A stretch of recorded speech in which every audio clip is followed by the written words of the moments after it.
ہیں کہ جب بھی آپ یہ غور کریں اور اس لفظ کو اس طرح پڑھ کے دیکھیں، قوام، اللہ، نگہداشت، حفاظت، کیئر، ضروریات پوری کرنے والا، آپ کا خادم، کہ سید القوم خادمہم، جو قوم کا سردار ہوتا ہے وہ ان کا خادم بھی ہوتا ہے. اتنا کچھ کر کے لانے والا بیچارہ خادم ہی ہے، لیکن عورت نے یہ قدردانی نہیں کی، اور شیطان یہیں سے کامیاب ہوا، کیونکہ اس نے کہا تھا کہ میں فطرت میں تبدیلی کروں گا، ساخت بدل دوں گا ان کی. سب سے بڑی انسان کی بدقسمتی یہ ہے کہ وہ اپنے حال پر راضی نہ ہو، اور خاص طور پر وہ حال جسے ہم بدل نہیں سکتے. اگر ہم اس پر راضی نہیں تو سوائے اپنے آپ کو ٹارچر کرنے کے اور کچھ نہیں کر رہے. میں جو کچھ ہوں، جو بھی ہوں، کیا ہوں، کیوں ہوں، اس لیے کہ میرے رب نے مجھے ایسے بنایا ہے. کیوں ایسے بنایا؟ اس لیے کہ اس نے ایسا ہی چاہا، اور میرے ایمان کا حصہ ہے کہ میں اپنے رب کو اپنے سے بڑا سمجھتی ہوں، اپنی عقل سے، اپنی ہر چیز سے. اور جس کو بڑا سمجھتی ہوں، بڑا سمجھنے کا تقاضا یہ ہے کہ میں اس کے آگے سری تسلیم خم کر دوں، اس کی بات مان جاؤں، اس پہ راضی ہو جاؤں جو بھی اس نے میرے لیے فیصلہ کیا. اور اگر نہیں راضی ہوتے تو چلیے بدل لیجئے اس ترتیب کو اور پڑھ لیجئے النساء قوامات علی الرجال. بدلیے اس کو، صرف لفظ نہیں بدلیے، گھر میں بھی بدلیے. ذرا مرد کو بٹھائیے گھر، بچوں کی دیکھ بھال کرے، اور آپ جائیے باہر کما کے لائیے اور اس کو لا کے کھلائیے. تو یہ انصاف ہوتا؟ نہیں. ہماری عزت، ہماری قدر و قیمت اسی میں ہے. اللہ تعالیٰ کا ہم سے پیار اسی میں ہے کہ ہمارے لیے اس نے گھر جیسی باعزت جگہ بنائی، اور ایک شخص کو ہماری کیئر، نگہداشت، حفاظت کرنے کے لیے جسمانی ذہنی قوتیں دے کر پیدا کیا. جیسے کہ سورۃ البقرہ میں ہے وَلِلرِّجَالِ عَلَيْهِنَّ دَرَجَةٌ، تو وہ جو درجہ ہے وہ اس لیے ہے کہ کوئی بھی انتظام اتھارٹی کے بغیر نہیں چلایا جا سکتا. اگر کسی کو کسی چیز کا انتظام دے دیا جائے اور ساتھ اس سے اتھارٹی چھین لی جائے تو کام کیسے چلے گا؟ انتظام کیسے ہو سکتا ہے؟ مثلا اگر کوئی شخص کسی ادارے کا ہیڈ ہے اور اس کے پاس اختیارات نام کو نہیں، کوئی اختیار نہیں، کوئی انیشیٹو لینے کا، کوئی ڈیسیژن لینے کا، کوئی کام کرنے کا، تو آپ دیکھیں کہ وہ کام کیسے کر سکتا ہے؟ کام کر ہی نہیں سکتا.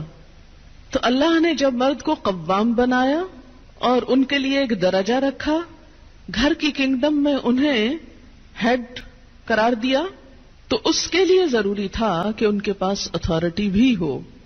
اور پھر دوسری بڑی بات یہ کہ وَبِمَا أَنفَقُوا مِنْ أَمْوَالِهِمْ، وہ اپنے مال میں سے خرچ کرتے ہیں. تو جو مال خرچ کر رہا ہے اس کا حق ہے کہ پھر گھر اس کی مرضی کے مطابق بھی ہو. اگرچہ عمومی طور پر تو کیا ہوتا ہے، وہ لا کے مال بیوی کو دے دیتا ہے اور وہ جیسے چاہتی ہے خرچ کرتی ہے. اب اس کا یہ مطلب نہیں کہ عورت اپنے شوہر کے مشورے کے بغیر جو چاہے مال کو جس طرح چاہے لوٹائے، جو چاہے کرے. نہیں، پھر گھر کی خوشحالی کا انحصار اس بات پر ہے کہ عورت اپنے شوہر سے مشورہ کرے. فالصالحات، پس نیک عورتیں. پہلے مرد کا رول بتایا گیا، اس کی ذمہ داری بتائی گئی، دوسری طرف اب عورت کا رول بتایا گیا. فالصالحات، پس نیک عورتیں، صالح عورتیں.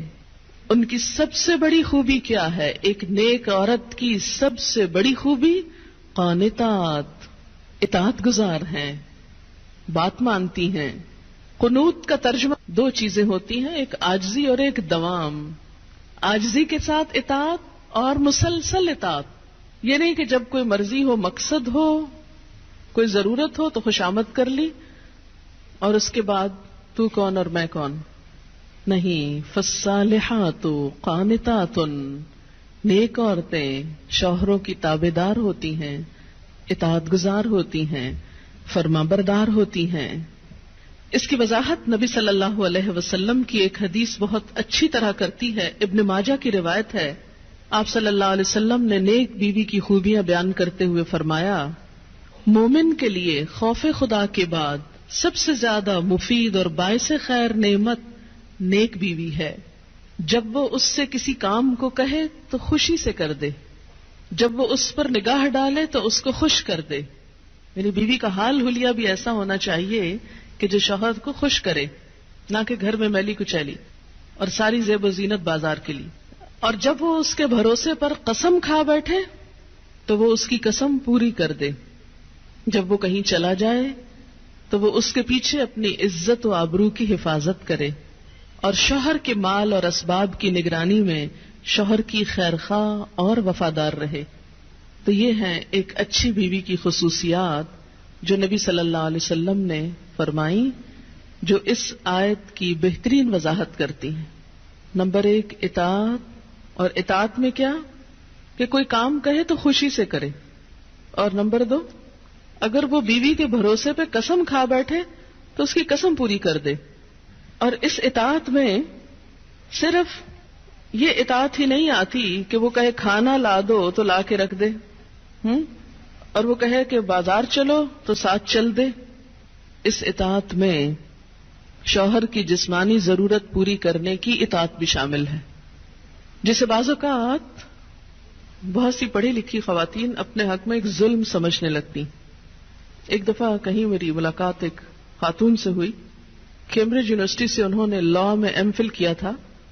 تو مجھ سے کہنے لگی کہ میرا ایک مسئلہ ہے. میں نے کہا بتائیے. کہنے لگی کہ میرا شوہر مجھے ریپ کرتا ہے میری مرضی کے بغیر. میں نے کہا قانون پڑھ کے قانونی ٹرمز ہی گھر میں بھی استعمال ہوں گی. شوہر اور ریپ، میرا تو سر چکرا گیا. یہ بات بہت ڈھکی چھپی ہے لیکن چونکہ دین کا ایک حصہ ہے اس لیے بتانا ضروری ہے. بہت سے گھرانوں میں خرابیاں اور بہت سے گھرانوں میں لڑائیاں اور بدمزاجیوں کی جو روٹ کاز ہے وہ یہاں سے شروع ہوتی ہے، جسے کوئی نہیں کھولتا. نہ کوئی ماں بتاتی ہے، نہ کوئی استاد بتاتا ہے، نہ کوئی اور اچھا مشورہ دیتا ہے کہ اس معاملے میں اللہ نے شوہر کو حق دیا ہے اور عورت پر لازم کیا ہے کہ وہ شوہر کی اطاعت کرے. لیکن جب عورت کا ایک موڈ ہی صرف ریزسٹ کرنے کا بن جائے اور شوہر کو صرف یہ انڈرسٹینڈنگ ہو کہ اس نے تو میری بات ماننی ہی نہیں، تو یہ چیز بہت سی تلخیوں کو جنم دیتی ہے. ایسے میں عورت اور مرد کے مزاج میں چونکہ قدرتی فرق ہے، بعض اوقات شوہر کی جو ڈیمانڈ ہوتی ہے عورت نہیں پوری کر سکتی، یا عورت کا مزاج اس سے مختلف ہے، یا عورت اس کو اپنے لیے ایک مصیبت اور بوجھ سمجھتی ہے، تو بھی اس موقع پر اطاعت کہ اللہ کا حکم ہے، اور اگر میرا دل نہیں بھی چاہ رہا تو میرے رب کی رضا اس میں ہے، مجھے اس سے جزا چاہیے، صرف اپنی مرضی نہیں. آپ دیکھیں کہ جب سے عورت نے اپنے اوپر گھر اور باہر کی دوہری ذمہ داری لی تو اس میں عورت کے لیے اس مقام پر اطاعت شوہر زیادہ مشکل ہو گئی، کیونکہ وہ دن بھر باہر کے کاموں سے اتنی تھکی ہوئی ہے کہ اب وہ اس قابل نہیں کہ شوہر کی بات مان سکے. وہ بے شمار گھر کے علاوہ باہر کی ٹینشنز میں گرفتار ہے، لہذا ایک طرف اپنا گھر خراب کر رہی ہے. ظاہر ایک شوہر کو اگر روز نہ ہی سننی پڑے تو اس کی توجہ لازماً باہر جائے گی، وہ کہیں اور دیکھے گا، ذمہ دار کون ہوگا. اور دوسری طرف اللہ تعالیٰ کی ناراضگی بھی. اللہ کی رضا شوہر کی رضا میں ہے اور اللہ کی ناراضگی شوہر کی ناراضگی میں ہے. ہاں یہ الگ بات ہے کہ اگر شوہر ناروا زیادتی کرتا ہے اور بالکل بے رحم ہے یا ایسا کو مطالبہ کرتا ہے کہ جو ناجائز میں آتا ہے، وہ تو نہیں پورا کرنا. جیسے آپ کو بتایا گیا کہ فطری طریقے کے علاوہ کوئی بھی ایسا طریقہ، خواہ وہ شوہر اور بیوی کے درمیان ہی کیوں نہ ہو، اسے حرام قرار دیا گیا، چاہے وہ عمل قوم لوط سے ملتا ہو یا اورل سیکس ہو، یہ تو ناجائز ہے ہی.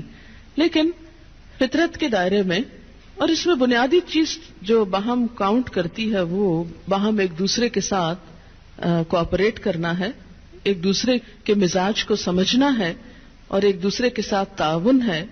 لیکن آپ دیکھیں کہ ہمیشہ آئیڈیل صورتحال نہیں ہوا کرتی، ہر شخص اتنا کنسیڈریٹ نہیں ہوتا. لیکن اللہ تعالیٰ نے عورت کو جہاں شوہر کو باہر کی مشقت دی نا، کتنی مشقت ہوتی ہے گرمی میں، دھوپ میں. مثلاً ہر شخص کا ایئر کنڈیشنڈ آفس تو نہیں ہے کہ وہ وہاں بیٹھ کے کام کر رہا ہے. بہت سے مرد سڑکوں پہ سڑکیں بنا رہے ہیں دھوپ میں کھڑے ہو کر، کچھ کھیتوں میں کام کر رہے ہیں، کٹائیاں کر رہے ہیں فصلوں کی. کوئی اور مکان بنا رہے ہیں، دھوپ میں کام کر رہے ہیں، تو مرد اگر سارے دن کی باہر مشقت کرتا ہے تو وہ بھی ایک پینفل کام ہے، اور اس نے محنت کی اور بیوی کے لیے سارا آرام فراہم کیا، کھانا پینا باقی ضروریات. اب اگر بیوی کو اس کا مطالبہ پورا کرنے میں تھوڑی تکلیف ہو رہی ہے تو کیا ہوا کہ موڈ نہیں ہے، دل نہیں مان رہا، تو کیا ہوا؟ نہ صحیح. لیکن اس کے باوجود جو عورت یہ سمجھتی ہے کہ میں اپنے موڈ کے خلاف جا کر بھی اگر اپنے شوہر کو راضی کرتی ہوں تو یہ میرے رب کی رضا حاصل کرنے کا ایک ذریعہ ہے، تو آپ دیکھیں کہ یہ وہ چیز ہے جس کا صلہ آپ کو اللہ دنیا میں دے دے گا، کیونکہ آپ یہاں صرف شوہر کی نہیں اللہ کی بھی اطاعت کر رہی ہیں، کیونکہ ایک مسلمان عورت کو اس کے رب نے یہ حکم دیا ہے. اور اس میں وہ حدیث آپ نے سن رکھی ہوگی اور عورتوں کو سنانے میں بڑی مشکل پیش آتی ہے مجھے ہمیشہ، اور عورتیں ایک دم اوفینڈ ہونے لگتی ہیں. لیکن بات یہ ہے کہ چونکہ اللہ کے رسول صلی اللہ علیہ وسلم نے فرمایا ہے اور ہم ان کا نام سن سن کے روتے ہیں محبت میں اور نعتیں سن سن کے جھومتے ہیں، تو یہ حکم بھی آپ کا مان لینا چاہیے اور اس حدیث کو بھی سن لینا چاہیے اتنی ہی خوشی سے جتنی خوشی سے ایک نعت سنتے ہیں. نبی صلی اللہ علیہ وسلم نے فرمایا جب مرد اپنی بیوی کو اپنے بستر پر بلائے اور وہ نہ آئے تو صبح تک فرشتے اس پر لعنت کرتے ہیں. بخاری کی روایت ہے، کتاب النکاح. ٹھیک ہے اس میں کہ اگر بیوی بیمار ہے یا اسے کوئی ایسی تکلیف ہے یا کوئی جینون ریزن ہے تو اس میں اللہ تعالیٰ اتنے بے رحم نہیں ہے کہ وہ دیکھ رہے ہیں کہ ایک عورت بخار میں پڑی ہے اور اس کا شوہر اس سے مطالبہ کر رہا ہے اور عورت نے نہیں مانا تو اس پہ لعنت بھجوانی شروع کر دی جائے. نہیں، یہاں ایک نارمل حالات کی بات ہے کہ ایک عام حالات میں ایک عورت اگر اطاعت نہیں کرتی یا بات نہیں مانتی. اور اسی لیے ایک اور حدیث ہے، حضرت ابو ہریرہ کہتے ہیں کہ آپ صلی اللہ علیہ وسلم نے فرمایا اگر عورت کا خاوند اس کے پاس موجود ہو تو وہ اس کی اجازت کے بغیر نفلی روزہ نہ رکھے. تو گویا شوہر کی اطاعت نمبر 1 عام روزمرہ زندگی کے کاموں میں کوآپریشن، اطاعت بمانا کوآپریشن ہے. طوعاً کا مطلب ہوتا ہے خوشی سے کام کرنا. نمبر 2 اس کی خاص ضرورت یا تقاضے کو پورا کرنے میں اطاعت. ہاں، کہاں اطاعت نہیں؟ جب وہ کوئی حرام کام کرنے کو کہے، جب وہ کوئی ناجائز کام کرنے کو کہے، جب وہ اللہ اور اس کے رسول صلی اللہ علیہ وسلم کی مرضی کے خلاف کام کرنے کو کہے. لا طاعت لمخلوق فی معصیت الخالق. مخلوق کی اطاعت جائز نہیں خالق کی نافرمانی میں. اگر اللہ تعالیٰ کسی کام پہ ناراض ہے وہ اطاعت جائز ہے. بہت سی خواتین کو دیکھا ہے جہاں اللہ کی نافرمانی ہو رہی ہے وہاں تو شوہر کی بات بھاگ بھاگ کے مانی جا رہی ہے، اس لیے کہ وہ اپنے نفس کے مطابق ہے نا. آپ سب جانتے ہیں کہاں کہاں. لیکن جہاں شوہر کی اطاعت اللہ کی رضا کے مطابق ہے لیکن ہماری رضا کے خلاف ہے تو پھر ہم وہاں نہیں بات مانتے. تو بسا اوقات ہم بظاہر اللہ کی رضا کا لیبل تو لگاتے ہیں، ہوتی اندر سے اپنے نفس کی اطاعت ہے. اور بعض اوقات شوہر کی اطاعت کا لیبل لگاتے ہیں لیکن وہاں بھی اصل میں نفس کی اطاعت ہوتی ہے کہ ہمارا اپنا دل وہی چاہ رہا ہوتا ہے جو شوہر چاہتا ہے اس وقت. بعض اوقات کئی غلط کام شوہر چاہتے ہیں نا کہ بیوی کرے، ہم خود بھی وہ چاہ رہے ہوتے ہیں ساتھ، اس لیے آڑ لے لیتے ہیں جی شوہر نہیں مانتے. مثلا سر ڈھکنا شوہر کو پسند نہیں، کیا کریں، اب شوہر کی اطاعت بھی تو اللہ ہی نے کہا. یہاں شوہر کی ہم 100% اطاعت